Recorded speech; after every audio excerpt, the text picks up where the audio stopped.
दोंडाईचा येथे 71,000 रुपयाचा पान मसाला गुटखा जप्त. दोंडाईचा पोलीस निरीक्षक दिनेश सोनवणे यांना मिळालेल्या गोपनीय माहितीद्वारे 2 इसम सुरत गुजरात भागातून बेकायदेशीररित्या प्रतिबंधित विमल पान मसाला गुटखा व सुगंधित तंबाखू असे त्यांचे कब्जात बाळगून चोरटी विक्री करण्यासाठी रेल्वेने दोंडाईचा भागात घेऊन येत आहेत.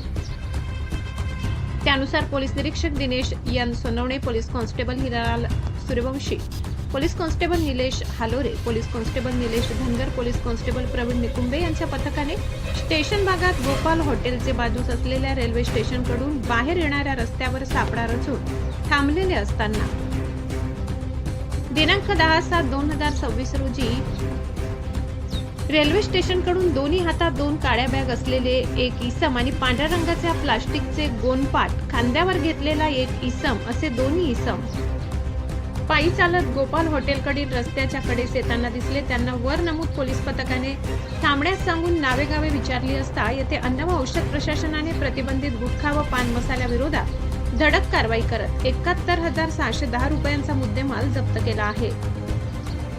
या प्रकरणी 2 संशयितांविरुद्ध दोंडाईचा पोलीस ठाण्यात गुन्हा दाखल करण्यात आलाय.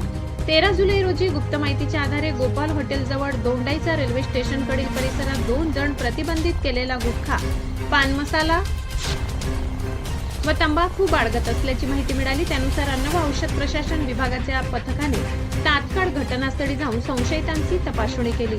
तपासणी दरम्यान त्यांच्या ताब्यातून 855 पॅकेट प्रतिबंधित गुटखा, पान मसाला व तंबाखू असा एकूण 71,610 रुपयांचा मुद्देमाल आढळून आलाय.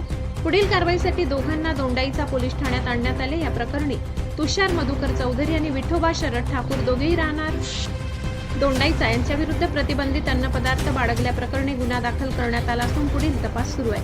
ही कारवाई सहाय्यक आयुक्त जी.व्ही. माहोरे यांच्या मार्गदर्शनाखाली अन्न सुरक्षा अधिकारी आनंद पवार, शशिकांत राणे, अरविंद राऊत, मंगेश भावसार यांनी केली. पुढील तपास नकुल कुमावत करीत आहेत. आशापुरी न्यूजसाठी मुख्य संपादक लाला चव्हाण यांचा रिपोर्ट.